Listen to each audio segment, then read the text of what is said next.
Finance department తరఫున pre budget meeting అన్ని రాష్ట్రాల ఆర్థిక శాఖ మంత్రులతో కేంద్ర ఆర్థిక శాఖ మంత్రి గారు ఏర్పాటు చేసినటువంటి సమావేశం ఒకటి ఉదయాన, మధ్యాహ్నం జీఎస్టీ కౌన్సిల్ మీటింగ్ అదే ప్రాంతంలోనూ జరగడం జరిగింది. సో రాష్ట్రానికి సంబంధించినంత వరకు మనకు చాలా తక్కువ టైం, న్యూ గవర్నమెంట్ ఏర్పాటై జస్ట్ ఒక 1 వీక్ టైంలోనే మనం ఉన్న ప్రపోజల్స్ అన్నింటినీ కన్సాలిడేట్ చేసి రాష్ట్రం నుంచి మనకి ఏం కావాలి, ప్రధానమైనటువంటి అంశాలు ఏం కావాలి అనేటువంటిది ఒక ప్రపోజల్ రూపంలో సబ్మిట్ చేయడం జరిగింది. వాటిలో ప్రధానమైనటువంటిది మనకు రెగ్యులర్గా మనకున్నటువంటి సమస్య బైఫర్కేషన్తో వచ్చినటువంటి ఇబ్బందులు, దానివల్ల వచ్చినటువంటి ఫైనాన్షియల్ ఇష్యూస్ ఏవైతే ఉన్నాయో వాటిని అధిగమించడానికి, ప్లస్ రాష్ట్రంలో గత 5 ఏళ్లుగా జరిగినటువంటి ఫైనాన్షియల్ మిస్మేనేజ్మెంట్ వల్ల జరిగినటువంటి నష్టాన్ని సరిదిద్దేటువంటి ప్రయత్నం చేయడంలో వెసులుబాటు లభించేలా మనకొక స్టేట్ డెవలప్మెంట్ అసిస్టెన్స్ కింద కొంత సహకారాన్ని అందించమని చెప్పేసి కేంద్ర ప్రభుత్వాన్ని కోరడం జరిగింది.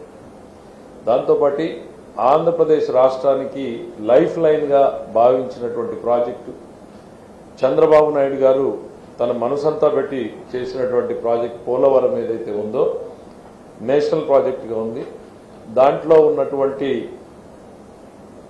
చిన్న చిన్న కన్ఫ్యూజన్ అన్నింటినీ కూడా అధిగమించి గతంలో ఎట్లా అయితే పరుగులు పెట్టించారో ప్రాజెక్ట్ని అదే రకంగా తీసుకెళ్లడానికి రాష్ట్ర ప్రభుత్వం సిద్ధంగా ఉంది. చంద్రబాబు నాయుడు గారు ఇప్పటికే దాని మీద ఒక పర్యటన పూర్తి చేశారు. దానికి కావాల్సిన ప్రణాళికలు ఏర్పాటు చేసుకుంటున్నారు. కాబట్టి పోలవరంకి సంబంధించినటువంటి వాటికి పూర్తి స్థాయిలో సహాయాన్ని అందించమని చెప్పి కోరుకోలేం. దెన్ క్యాపిటల్ బిల్డింగ్కి అసిస్టెన్స్ అందించమని, అంటే అమరావతి నిర్మాణానికి సహాయాన్ని అందించమని చెప్పి కూడా కేంద్ర ప్రభుత్వాన్ని కోరడం జరిగింది.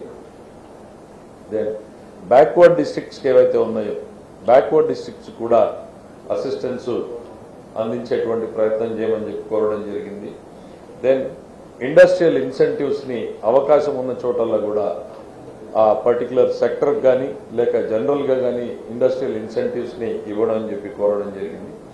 Then industrial corridors and industrial parks, ఇప్పుడు ఏవైతే కొన్ని రోడ్ కారిడార్స్ని గవర్నమెంట్ ఆఫ్ ఇండియా టేకప్ చేస్తోంది, చెన్నై, విశాఖపట్నం, కోల్కతా కావచ్చు, లేకపోతే బెంగళూరు చెన్నై కావచ్చు, హైదరాబాద్ బెంగళూరు కావచ్చు, ఇట్లా మెగా ప్రాజెక్ట్స్ రోడ్ నెట్వర్క్ చేస్తున్న దగ్గర మనం ఇండస్ట్రియల్ క్లస్టర్స్ని ఏర్పాటు చేయమని చెప్పేసి ప్రతిపాదనలు కేంద్ర ప్రభుత్వాన్ని కోరడం జరిగింది. వాటితో పాటు mega textile park, then aqua park అవకాశం ఉన్న దగ్గరలో కూడా ఇవ్వమని చెప్పేసి కోరడం జరిగింది. వాటితో పాటు చంద్రబాబు నాయుడు గారు ప్రత్యేకంగా ఫ్యూచర్ మీద దృష్టి పెట్టి రాష్ట్ర ప్రభుత్వం భవిష్యత్తులో మళ్ళీ ఎన్విరాన్మెంట్ని ఉపయోగకరంగా ఉండేటువంటి గ్రీన్ ఎనర్జీని తయారు చేయడానికి గ్రీన్ ఎనర్జీ కారిడార్కి సపోర్ట్ చేయమని చెప్పి కోరడం జరిగింది. దాంతోపాటు తిరుపతి, వైజాగ్ మనం ఎయిర్పోర్ట్స్ ఏవైతే కొన్ని ల్యాండ్ ఎక్విజిషన్ కాస్ట్లు మనం పే చేశామో వాటిని కొంత రీఇంబర్స్మెంట్ రావాల్సి ఓల్డ్ పెండింగ్ ఉన్నటువంటివి వాటిని కూడా కేంద్రం దృష్టికి తీసుకెళ్లడం జరిగింది. దాంతోపాటు రీఆర్గనైజేషన్ యాక్ట్లో చెప్పినటువంటి అనేక ప్రామిస్లు ఉన్నాయి. ఆ ప్రామిస్ని ఫుల్ఫిల్ చేయడానికి, అంటే కొన్ని దాంట్లో కూడా మళ్ళీ ఇన్స్టిట్యూషన్స్ పెట్టడం కావచ్చు, లేక రోడ్ నెట్వర్క్ ఏర్పాటు చేయడం కావచ్చు, ఇవన్నింటి మీద కూడా మళ్ళీ దృష్టి పెట్టి రాష్ట్రం అభివృద్ధికి ఉపయోగపడేలా సహకరించమని చెప్పి కోరడం జరిగింది.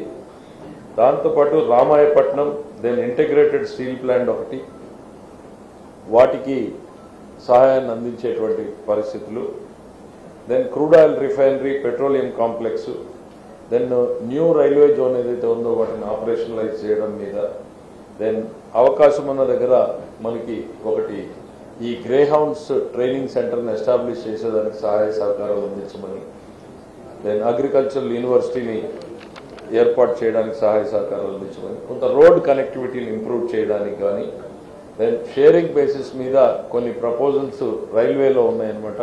స్టేట్ టు సెంటర్కి సంబంధించి షేరింగ్ బేసిస్ మీద వాటన్నింటిలో కూడా సహాయాన్ని కోరడం